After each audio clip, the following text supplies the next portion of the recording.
Je m'appelle Hugues Le Ténier, 28 ans et originaire du Finistère. Tout petit, je rêvais de devenir un aventurier. Mais en grandissant, cette idée est devenue lointaine.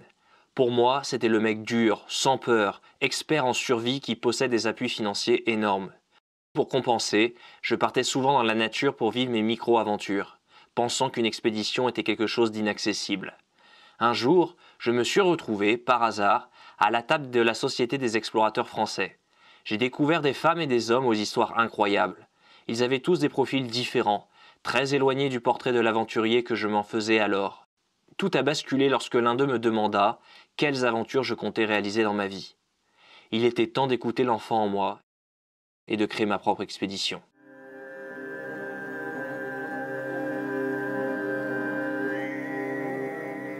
Au fin fond de la Sibérie, non loin de la frontière mongole, mon expédition consiste à traverser la République de Touva sur plus de 1200 km en solitaire. Mon aventure commence au village isolé d'Orlik. De là, un chasseur doit me déposer au milieu des montagnes, dans un territoire sauvage, peuplé d'ours et de rapides, parfois dangereux. 30 kilos de vivres et de matériel hissés sur mon dos, je vais me frayer un passage à travers la taïga jusqu'au lac Karanour. Je vais ensuite rejoindre la rivière Dodot où je vais mettre mon bateau à l'eau. Après plusieurs jours à affronter les rapides, je dois arriver à une chute d'eau et poursuivre ma route sur la rivière Kamchira où quelques pêcheurs vivent ici coupés du monde. Ces flots rapides se jettent dans le Bolshoï Yenisseï. Grâce à lui, je vais traverser les steppes de la petite Mongolie russe jusqu'à sa capitale, Kyzyl. Après m'être réapprovisionné, j'entame alors la seconde partie de mon expédition sur le fleuve Yenisseï. Peu à peu, le courant va s'estomper avant de disparaître totalement à mon arrivée dans la réserve de Sayano-Chouchensk, territoire du léopard des neiges et interdit d'accès aux personnes non autorisées. Durant plusieurs jours, je vais pagayer jusqu'au plus haut barrage de Russie. Après ce dernier, je progresserai peu à peu vers la civilisation, jusqu'à la ville industrielle d'Abakan, qui marquera la fin de mon aventure.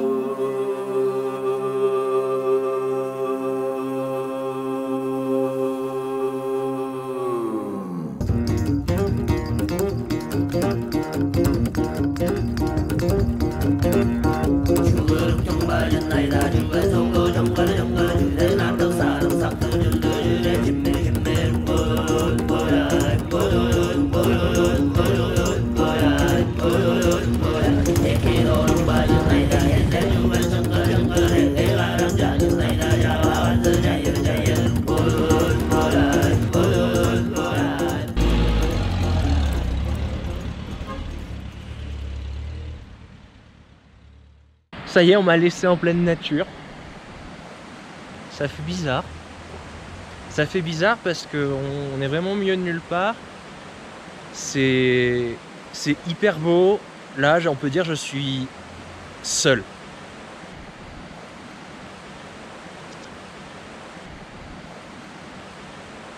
Je suis content, excité, un peu apeuré. Il y a plein de moustiques. Bon, le répulsif marche bien, c'est déjà ça. J'espère que ça va bien se passer. Ça va bien se passer.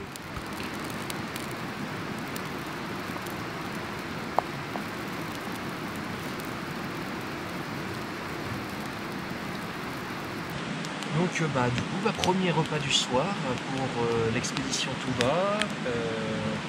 J'en ai à peu près juste 3 repas le soir. Donc là, c'est des pâtes au fromage.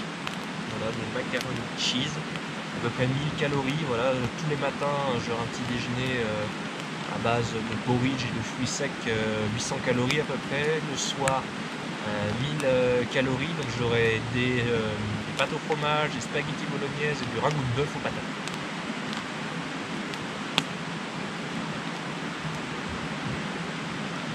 Ah, c'est pas mal, non, c'est bon même.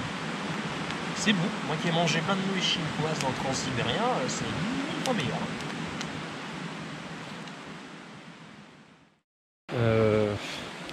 Il est 7h30 du matin. Je me suis levé vers 6h. Depuis ce temps, je galère à faire un feu. On peut le voir, c'est complètement humide, il pleut encore ce matin. J'ai réussi à faire bouillir de l'eau tout juste avec tout ce que je connais, boulot et compagnie, et encore ça a été une plaie. J'espère que ça va s'arrêter dans les prochains jours parce que sinon je vais passer beaucoup de temps à faire du feu. Ce matin je mangeais un sort de porridge aux fruits et je me rends compte que s'il fait ce temps-là, tous les jours, et ben je vais devoir me lever tôt, très tôt pour le feu.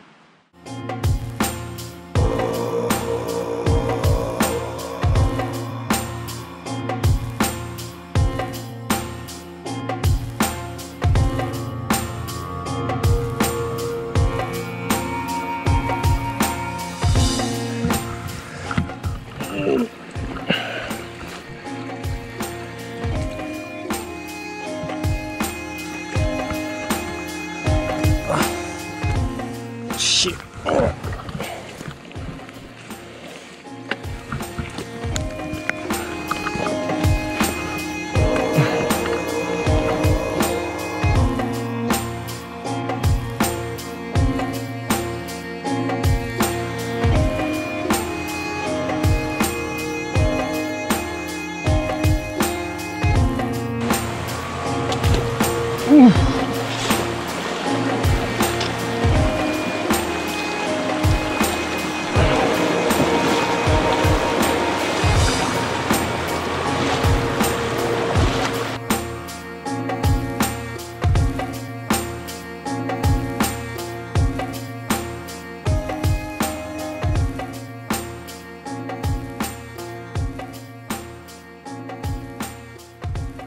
Fatigué encore et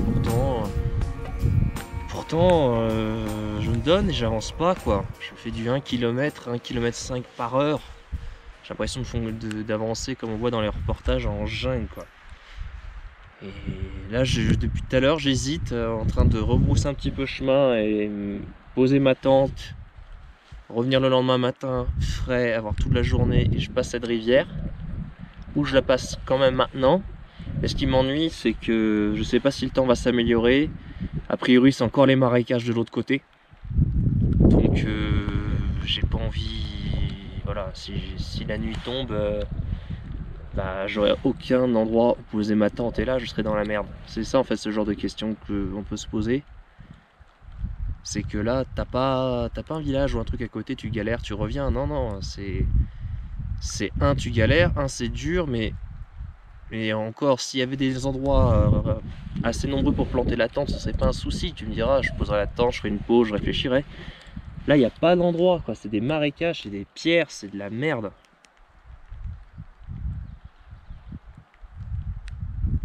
Bon bah, je réfléchirai, on va voir. Finalement, je décide de mettre à l'eau mon packraft pour tenter de traverser la rivière. Après 1 heure d'exploration, je réussis enfin à accoster. Mais en rangeant mes affaires, je ne trouve plus mon couteau. En colère, je remonte ma piste sur plusieurs kilomètres à travers la végétation dense et marécageuse. Mais en vain. La panique monte. Il est mon seul outil indispensable à ma survie. Sans lui, tout va devenir plus difficile. Je suis fatigué, complètement perdu et je n'ai pas mangé depuis ce matin. Je ne me vois pas rebrousser chemin et vivre à nouveau l'enfer de ces derniers jours. Je pars monter mon campement, ça va peut-être me calmer. J'ai besoin de recul. Je décide alors de demander conseil à Rémi Camus, un aventurier aguerri et qui est le parrain de mon expédition via ma balise Garmin. Ensemble, nous faisons un check-up complet de mon matériel. Selon lui, je peux continuer, mais moi, je doute toujours. La nuit portera conseil. Au petit matin, la boule au ventre, je décide de poursuivre l'aventure. Bon bah j'ai réussi à accoster, mais j'ai un tout petit espace pour ranger. Ça va être le bordel parce qu'il faut faire attention, c'est plein d'épineux et il faut pas que ça perce le bateau. Parce qu'après, je dois passer par là. 2 heures plus tard, je fais une rencontre inattendue. Des cavaliers croisent ma route sur un plateau volcanique. L'un d'eux, touché par mon histoire, m'offre son couteau de famille. Ému, il me donne la force de poursuivre mes efforts.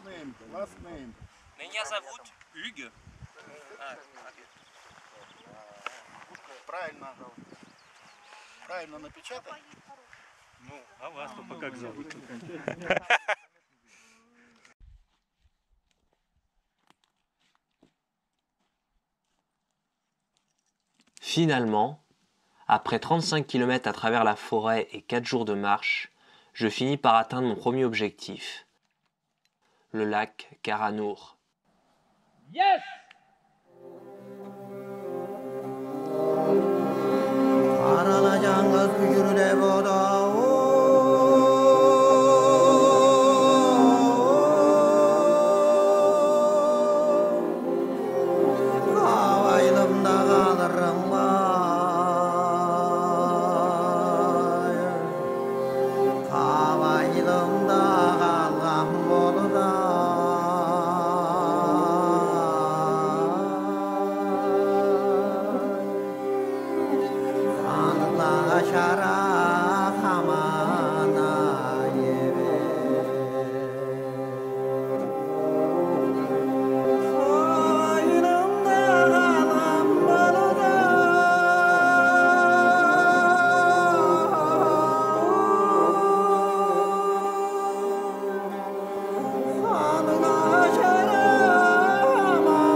Enfin, j'arrive à la fin du lac Karanour. Écoute, ça m'a fait vachement bien parce que c'est très beau. Tu vois toutes les montagnes qui se jettent dans le lac. Il y a aussi des vagues, on se croit un petit peu sur la mer. Il y a tous les nuages qui s'amoncellent au-dessus de l'eau. C'est magique, je vois ça encore de la neige sur certaines montagnes. Là, je vois le bout, c'est là-bas. Derrière, il y a encore une petite montagne. J'espère que je ne vais pas monter. Mais voilà, si je suis bon et que le chemin est propre, d'ici un jour ou deux, je suis sur la rivière. Enfin, parce que ça m'a fait vraiment du bien, parce que après, ça va être toujours comme ça. Je vais avancer, je vais profiter enfin du paysage, je vais flâner, et je vais faire ma vie, quoi. Et puis marcher avec un 30 kg sur le dos dans la boue. Bon allez, salut!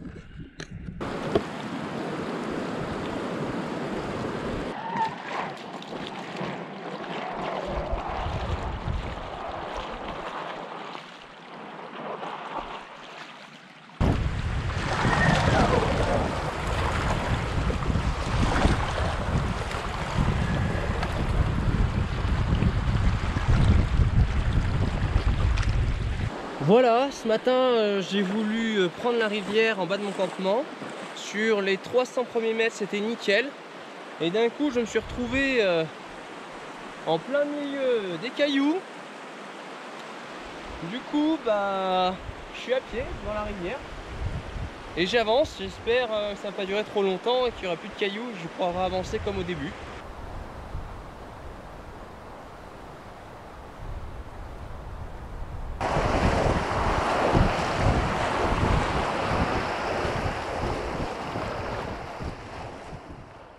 Tous les soirs, je dois dégonfler mon packraft, le vider entièrement avant de monter mon camp. À cause de la pluie, il est difficile de faire un feu. Je ne mange pas souvent car je n'ai pas de réchaud pour économiser du poids. Face aux centaines de moustiques qui m'assaillent, je reste très peu de temps dehors à profiter. Ma tente devient alors mon seul refuge. Tous les matins, il faut à nouveau faire le feu, filtrer l'eau, préparer le matériel, l'installer, puis regonfler le bateau. C'est ainsi qu'au fil des jours, j'alterne les périodes de calme sur la rivière à observer les paysages et les ours, avant d'affronter les rapides qui deviennent de plus en plus violents.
J'ai encore un autre.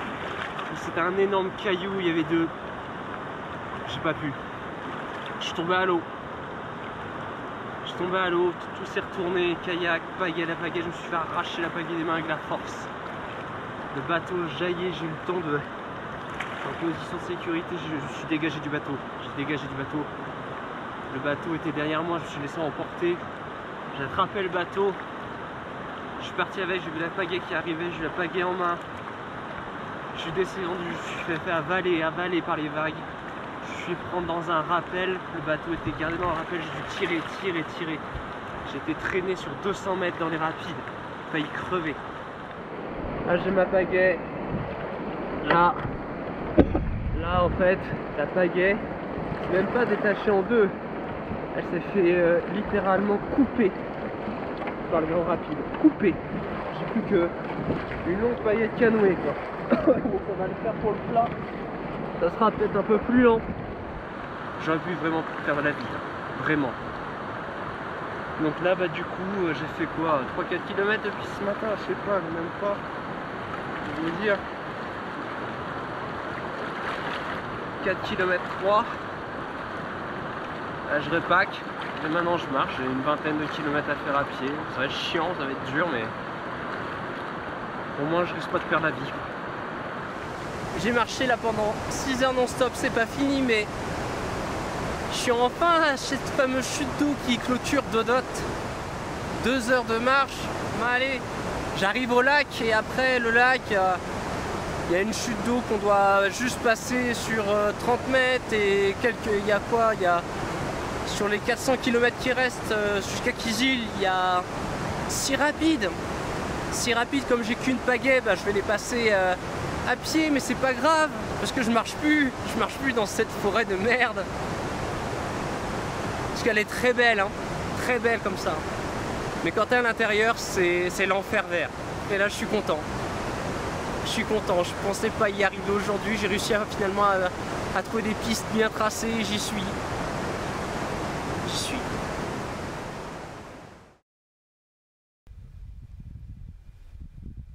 Après avoir traversé le lac, je tombe sur une datcha qui, d'après les restes de nourriture en décomposition et les journaux posés sur la table, semble abandonnée depuis 2 ans. Elle sera mon refuge. Durant la soirée, je vais recoudre mes vêtements et soigner mes plaies, rongées par l'humidité depuis le début de l'expédition. Au dernier moment, j'aperçois la chute d'eau mortelle que je dois contourner sur la rivière Kamchira. Haute de près de 10 mètres, elle a causé la mort à 2 explorateurs russes qui ont tenté de la descendre en 2002. Je suis le premier arrivé ici en solitaire par la rivière Dodot.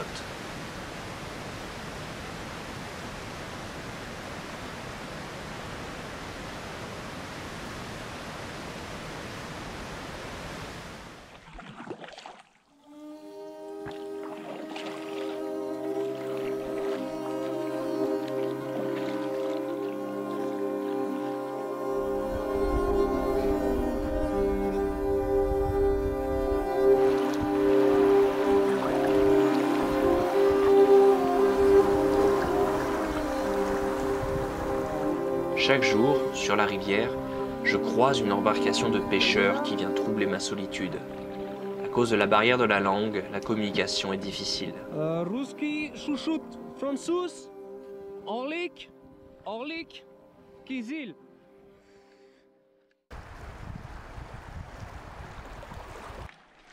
Le repas pour ce soir.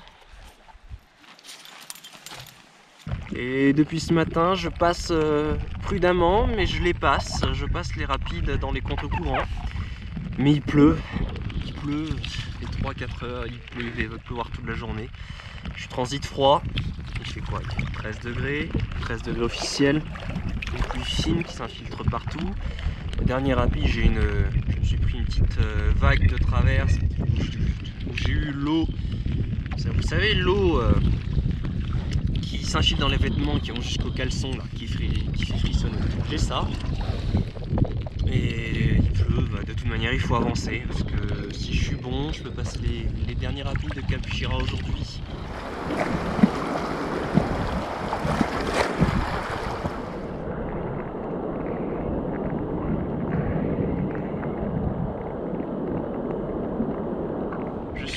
officiellement sur le Bolshoi Yenisei. Là, je suis en train de quitter Khamchira.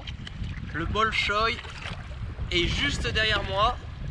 Ça y est, avec un jour d'avance. Je suis trop content.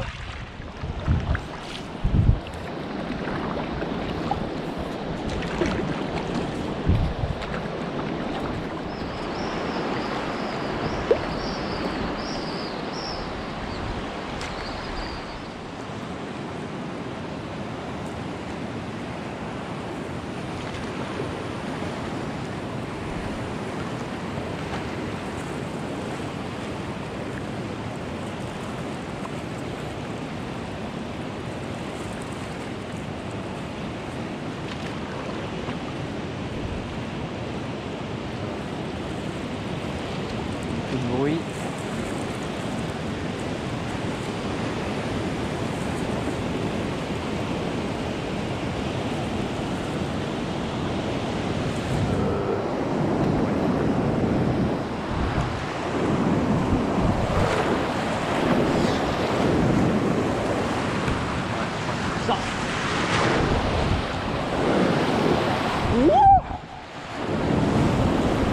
Allez, monte.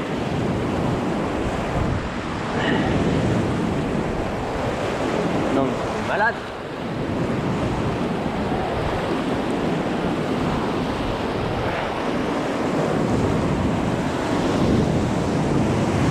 Oh là là là là. Allez, c'est comme le surf.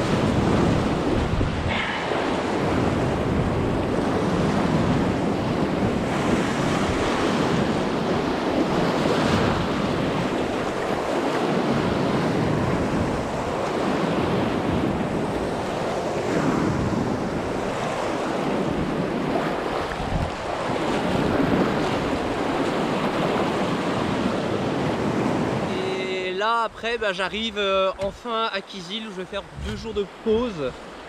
Le temps en fait de recharger tous les appareils à fond, la batterie de 20 mAh, d'appeler la famille, faire les vivres, se laver, faire la lessive et repartir pour 20 jours.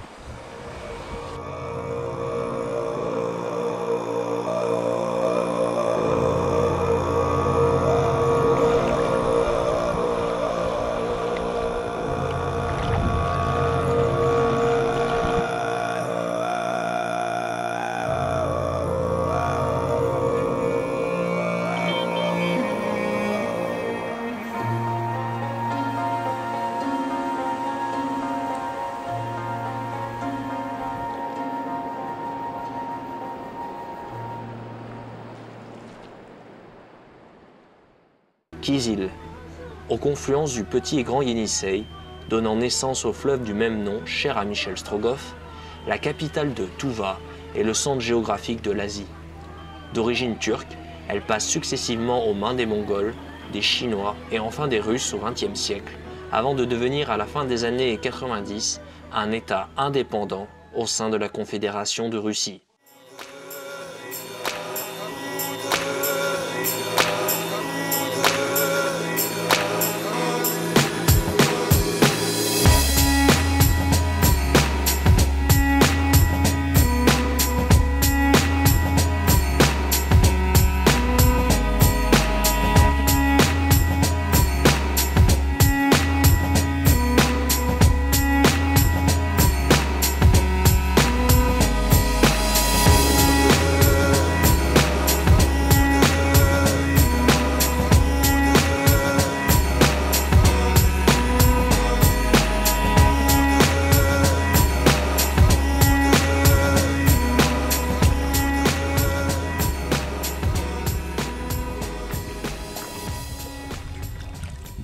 Ça y est, je suis en vue du réservoir de Sayano-Chouchensk. C'est un immense lac de plus de 17 km de long. Et ce lac en fait précède l'entrée de la fameuse réserve de Sayano-Chouchensk. On peut peut-être voir des léopards des neiges où j'ai eu l'autorisation.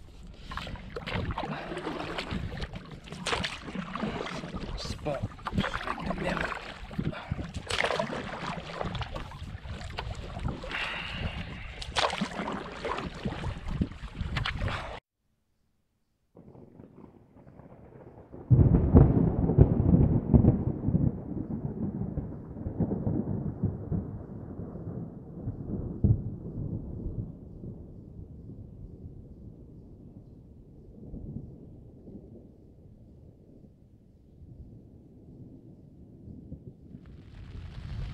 Bon, c'est le matin, j'ai pas très bien dormi. En fait, il y a un orage qui m'est tombé sur la gueule toute la nuit. La tente était illuminée de partout par les éclairs. Je n'ai pas osé ouvrir. Ce matin, il pleut encore un peu, la visu est nulle. Ça pète toujours autour, un peu plus loin.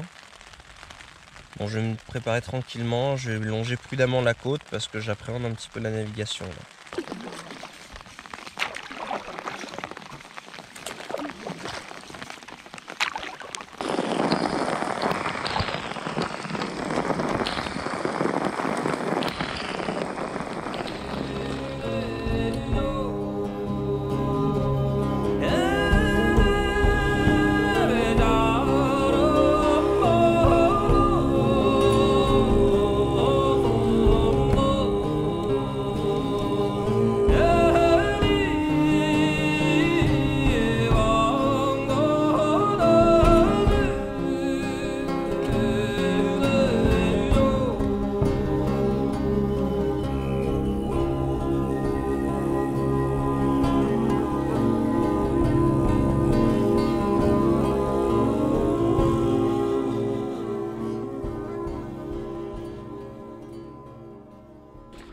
Ça y est, d'après ce qui est marqué derrière moi, je quitte aujourd'hui officiellement la République de Tuva.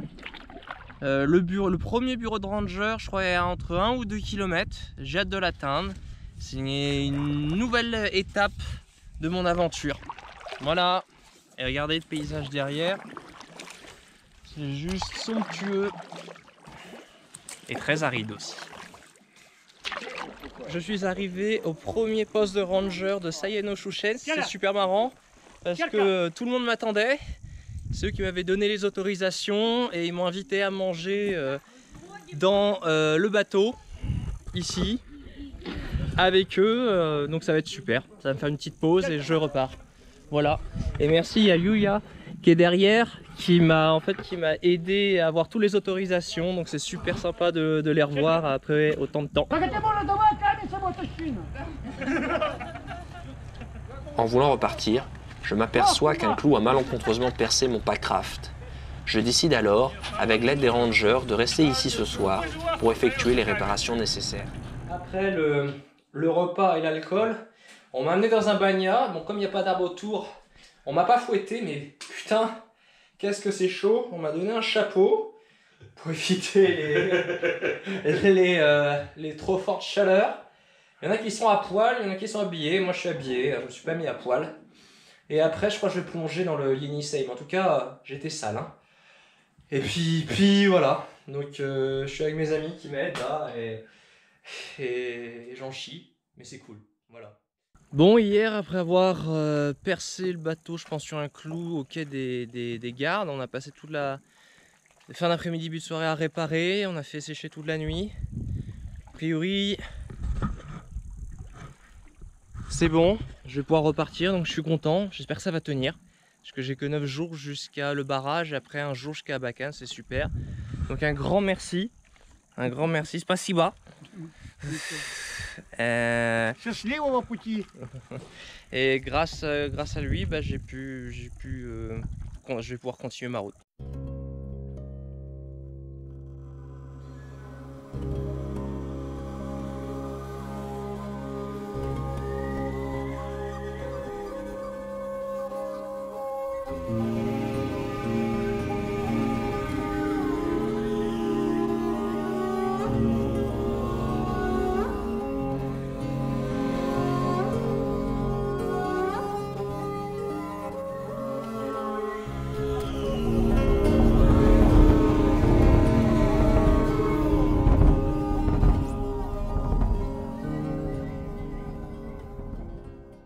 Bon, il est 7 h du soir.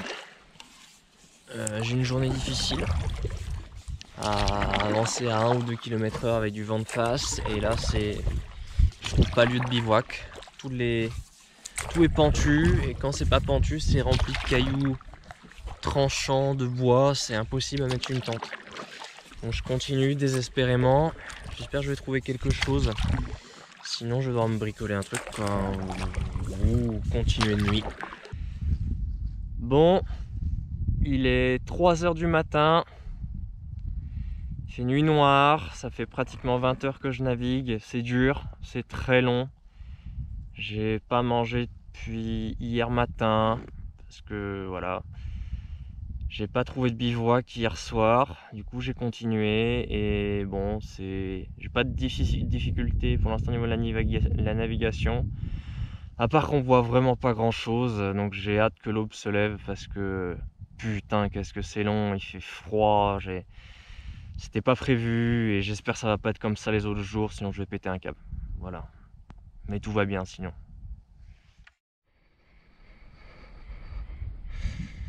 Voilà, c'est l'aube. Je transite froid. Autour de moi, il n'y a encore rien pour mettre une tente, en tout cas parce qu'il pleut un petit peu. Pour se mettre au chaud. Il faut que je continue. Il est 5h10 du matin.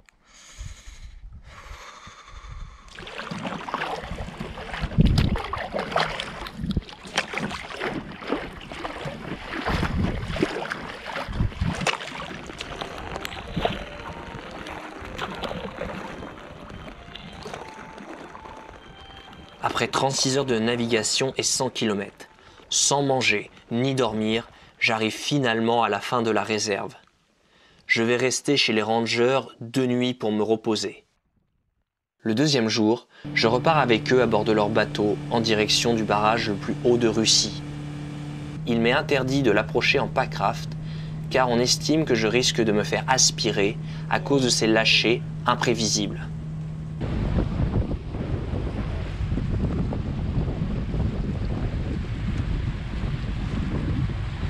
Ça y est, je suis enfin arrivé. Ils m'ont laissé, ils ont voulu me prendre en voiture parce qu'il paraît que ça monte. J'aurais fait non, c'est challenge jusqu'au bout. Donc là j'ai pour 10 km, 10-15 km de marche. Il est bientôt 3 heures, donc j'espère qu'en 5 heures je serai de l'autre côté.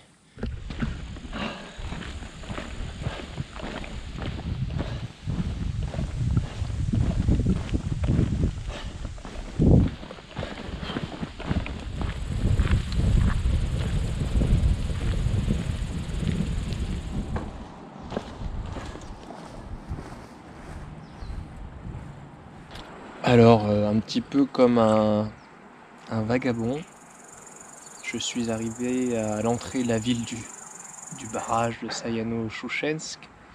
Il faut savoir que tout autour, en fait, il y a une zone interdite parce que c'est étroitement surveillé. J'ai demandé en fait à des ados qui revenaient aussi, qui revenaient de la montagne en mode bivouac.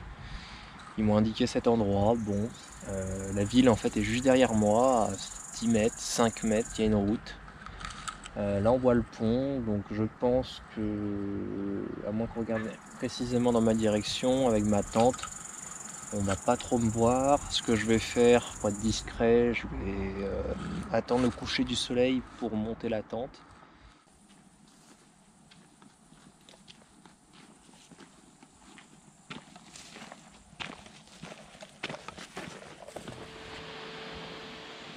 Ça fait 2 heures que je marche sur une sorte de piste cyclable le long du Yenisei. Et là j'arrive à une sorte de parcours enfant. Et devine ce que je vois.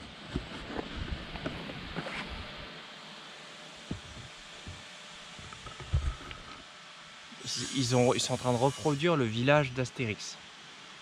C'est trop marrant.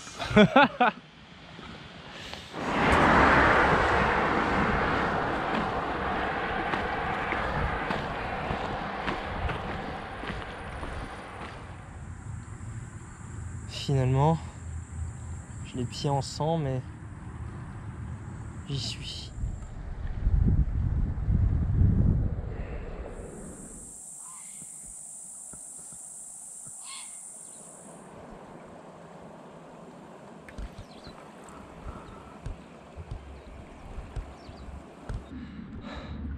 Ça y est,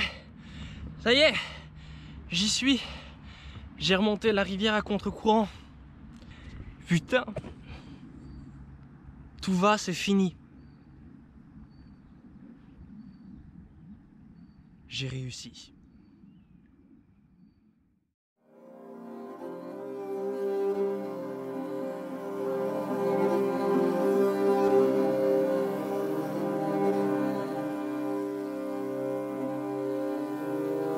Üzgünne varım yalnızla varım.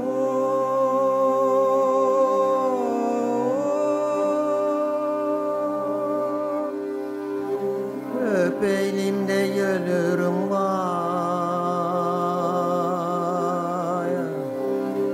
Öp elimde yövgem olur